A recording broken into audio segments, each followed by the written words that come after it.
Three's Company was one of the most popular sitcoms of its time, airing for 8 seasons from 1977 to 1984. Based on the British sitcom called Man About the House, Three's Company starred a physical comedian named John Ritter in his breakout role as Jack Tripper, a culinary student who crashes a party and wakes up in the bathtub of Janet Wood, played by Joyce DeWitt, and Chrissy Snow, played by Suzanne Somers. Janet, Chrissy, and Jack end up becoming roommates, with Jack posing as a gay man in order to keep the co-ed living situation going, which was very controversial at the time. Due to the nature of their unique living arrangements, there were often misunderstandings that had fans of the show laughing out loud.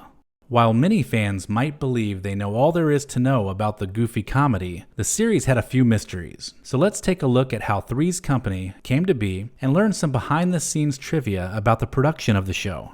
Suzanne Somers, John Ritter, and Joyce DeWitt had great chemistry on the set. Even during the early stages of the series, fans would never be able to tell that the first time the 3 main cast members met was on the first day of shooting. The 3 were thrown together on the first day of production. And luckily for everyone involved with Three's Company, the talented actors were able to pull it off. Somers, Ritter, and DeWitt's chemistry was undeniable, and the producers knew that they had made the right decision when it came to casting. Prior to casting the trio, other actors were considered for the roles. Jack Tripper could have been played by Billy Crystal, who was up for the part. The producers even passed on Lonnie Anderson for the role of Chrissy after they spotted Suzanne Somers' audition tape just 1 day before the show started. The opening theme song for the show was composed by Joe Raposo, who also famously wrote the themes for Sesame Street and The Electric Company. During these opening credits, Jack Tripper spots a beautiful brunette, which causes him to fall off his bike. The brunette is actually Suzanne Somers wearing a dark wig. The other colorful characters that round out the cast were the landlord couple, Stanley and Helen Roper, Larry Dallas, who is Jack's best friend and neighborly playboy, and eventually Ralph Furley, the trio's apartment manager. Ralph Furley was played by Don Knotts from Andy Griffith fame, and the role re-energized his career. Although Knotts was a well-known actor before he landed the role, most fans would be surprised to know that the comedic actor was intimidated by Three's Company. Knotts' starring role as Barney Fife had occurred during the 1960s, when they only used 1 camera to film. Three's Company used 3 cameras, and this new working environment made Knotts nervous. But his nerves quickly subsided when he received a standing ovation for his first performance on Three's Company. In February of 1978, Newsweek magazine put Three's Company on the cover, and it was the start of somewhat of an implosion with the cast. Suzanne Somers was scantily clad in a silk nightie, and her photo was superimposed onto another shot of the trio, but it clearly made Somers the sex symbol feature. The other actors were not happy, and it created tension between them. This would be the start of the rift between the cast members. The first 5 seasons of the show made stars of the cast. With this success came a lot of drama.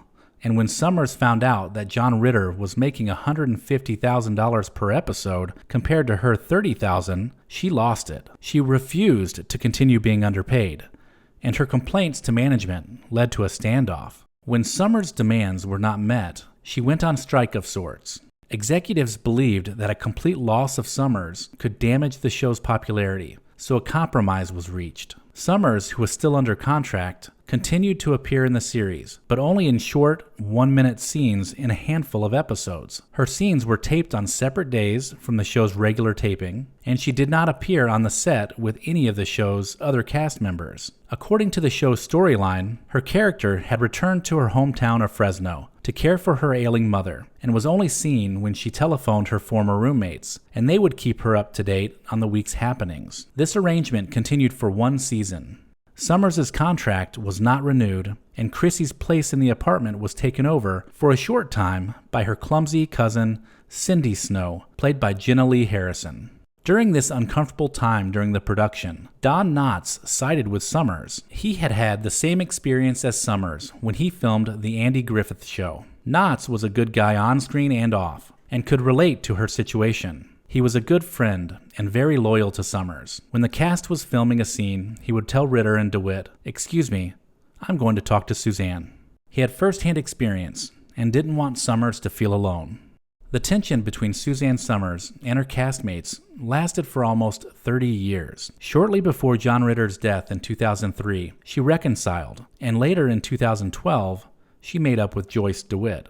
After Summers' rather public exit from the show, producers decided to replace her with another blonde in an attempt to keep up the show's chemistry. Heather Locklear was one of the actresses auditioning for the part. In fact, she was pretty nervous. It was a big role, and she was running late and sweating profusely. So she did what any girl in a tight spot may do. She stuffed Kleenex into her armpits to keep her silk blouse from being ruined. During the audition, the Kleenexes kept appearing. Her audition was met with a stunned silence, followed by howls of laughter when she left the room.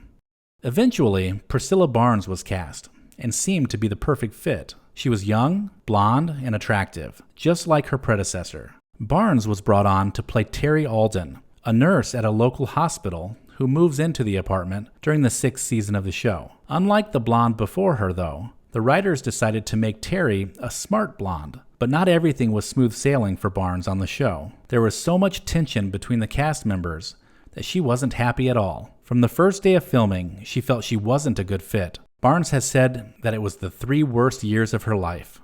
Now, the location of the apartment complex in Santa Monica, California, is actually a real location that you can visit. The Hacienda Palms is a real building complex, and the producers obtained permission to film there, making the Hacienda Palms instantly recognizable.